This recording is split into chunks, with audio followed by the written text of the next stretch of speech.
사랑하는 새벽나라 친구 여러분 안녕하세요. 여러분들과 함께 토요일 말씀을 묵상할 노희태 목사입니다. 저에게는 아들이 3명 있습니다. 이 아이들은 학교를 다니는데 기독교 대안학교에 다닙니다. 그러면 일반 공교육에 보내는 것보다 훨씬 더 많은 학비가 들겠죠.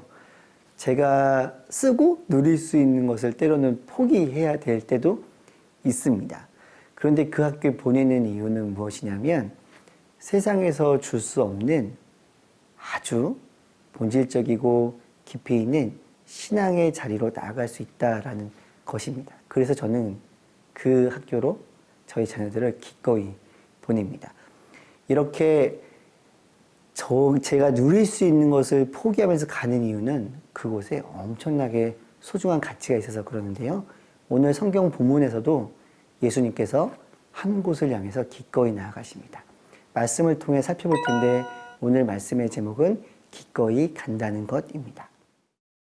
오늘의 말씀은 마태복음 26장 47절에서 56절입니다.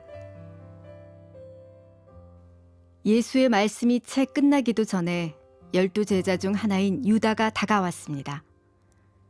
유다 곁에는 대제사장들과 백성의 장로들이 보낸 큰 무리가 칼과 몽둥이로 무장하고 있었습니다. 그리고 예수를 넘겨줄 사람이 그들에게 신호를 보내기로 정해두었습니다. 내가 입을 맞추는 사람이 바로 그 사람이니 그를 붙잡으시오. 곧바로 유다는 예수께 다가가 랍비여 안녕하십니까? 라고 말하며 입을 맞추었습니다. 예수께서 대답하셨습니다. 친구여, 무엇을 하려고 여기에 왔느냐? 그러자 사람들이 한 발자국 앞으로 나오더니 예수를 붙잡아 체포했습니다. 그때 예수의 일행 중 한 사람이 손을 뻗어 자기 칼을 빼고는 대제사장의 종을 내리쳐 그 귀를 잘랐습니다. 예수께서 그에게 말씀하셨습니다. 내 칼을 칼집에 도로 꽂아라. 칼을 뽑는 사람들은 모두 칼로 망할 것이다. 내가 내 아버지께 청하면 당장 12군단보다 더 많은 천사들을 보내주실 수 있다는 것을 너는 모르느냐? 그러나 만일 그렇게 하면 성경에서 이런 일이 마땅히 일어나야 한다고 말한 것이 어떻게 이루어지겠느냐? 그때 예수께서 무리에게 말씀하셨습니다. 너희가 강도를 잡듯이 칼과 몽둥이로 나를 잡으러 왔느냐? 내가 날마다 성전에 앉아 가르쳤는데 너희가 그때는 나를 체포하지 않았다. 그러나 이 모든 일은 예언자들의 글을 이루기 위해 일어난 것이다. 그때 제자들이 모두 예수를 버리고 달아났습니다. 공생애를 시작하신 이후에 예수님을 죽이려는 음모에 계속 시달릴 수밖에 없었습니다. 첫 번째 죽이려는 시도는 예수님께서 첫 번째 안식일을 맞으시고 나사렛으로 가신 이후에 그곳에 있던 사람들이 예수님을 배척하면서 죽이려 했던 것으로부터 시작이 되었습니다.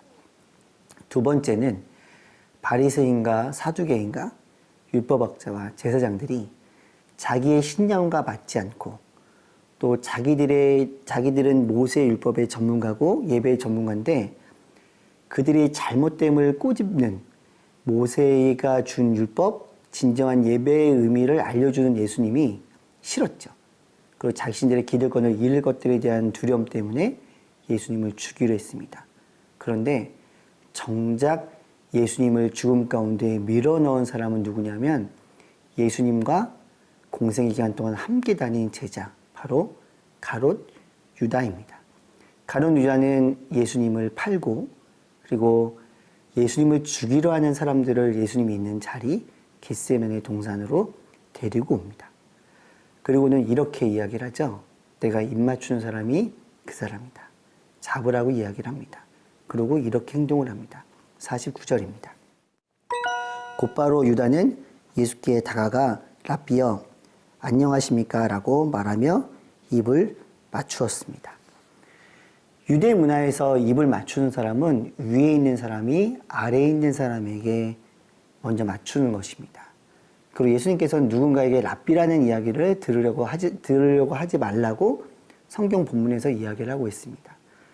그러니까 유다는 예수님을 조롱하면서 예수님을 그 사람들에게 넘기는 것입니다. 자, 그때 예수님의 마음은 어떠했을까요?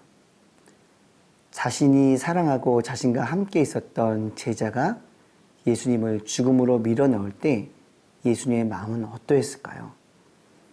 우리는 함부로 그 마음에 대해서 다 이야기할 수 없습니다. 하지만 분명한 것은 하나 있습니다.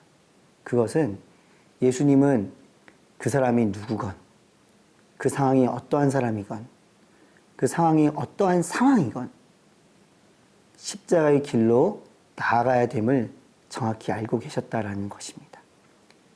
죽음의 길, 하지만 곳에 생명이 있기 때문에 나아가시는 예수님. 그 예수님을 바라보며 내가 오늘 걸어가는 길이 세상을 향한 길인지 예수 그리스도를 향한 하나님을 향한 길인지 내 자신을 살펴보기를 바랍니다.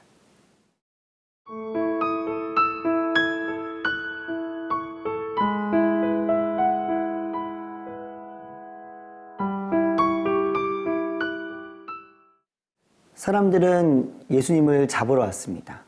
네, 그 옆에 예수님 옆에 있던 한 예수님의 제자가 대제사장의 종의 귀를 이렇게 칼로 내리쳐서 귀가 잘리는 장면이 나옵니다. 요한복음에서는 그 제자가 베드로라고 정확하게 이야기를 해주고 있습니다. 그 광경을 보신 예수님께서 이렇게 하십니다. 52절 말씀입니다. 예수께서 그에게 말씀하셨습니다. 내 칼을 칼집에 도로 꽂아라. 칼을 뽑는 사람들은 모두 칼로 망할 것이다. 예수님의 이 말 안에서 저희는 몇 가지의 매우 중요한 지혜와 진리를 찾아낼 수 있습니다. 그 중에 첫 번째는 창세기에서 말씀하시는 것처럼 생명의 소중함입니다. 우리가 칼로, 우리가 폭력을 통해서 사람들을 해야 하는 것은 옳지 않은 것입니다. 단순히 이렇게만 말하면 예수님이 평화주의자에서 끝나버리거든요. 네, 그렇지 않습니다.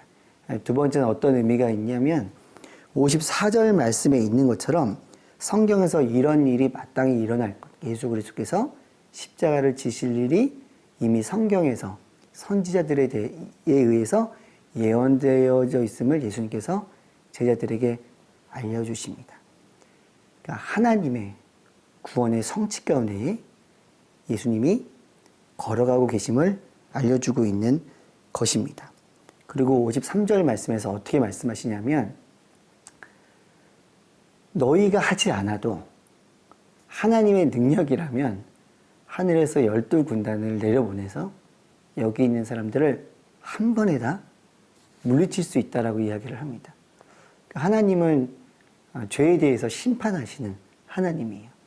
자, 이렇게 보겠습니다. 예수 그리스도는 이 땅을 살아가는 크리스천들이 평화로워야 됨을 이야기를 하시고, 그런데 그 평화는 단순히 세상에서 말하는 평화가 아니라 예수님이 십자가를 지실 때 영원한 평화가 이 땅 가운데 임한다라는 것을 알려주십니다. 어떻게 보면 한 번에 심판할 수 있는 이 땅. 그런데 왜 이렇게 말씀하시냐면 이 안에는 십자가를 통한 진정한 평화를 선물해 주시기 원하시는 하나님의 사랑이 담겨져 있는 것입니다. 십자가의 길로 기꺼이 걸어가시는 우리를 향하신 예수님의 사랑이 담겨져 있는 것입니다. 이걸 우리의 삶에 어떻게 적용할 수 있을까요?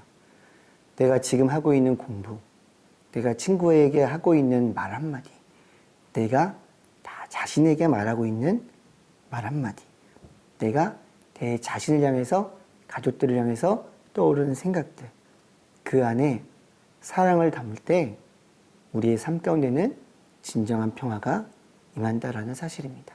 사랑하는 새벽나라 친구 여러분, 기꺼이 십자가로 나아간 예수님처럼 기꺼이 예수님을 닮은 자리로 나아가서 진정한 평화를 누리고 진정한 평화를 세상 가운데 선물하는 우리 모두가 되기를 예수님의 이름으로 축복합니다.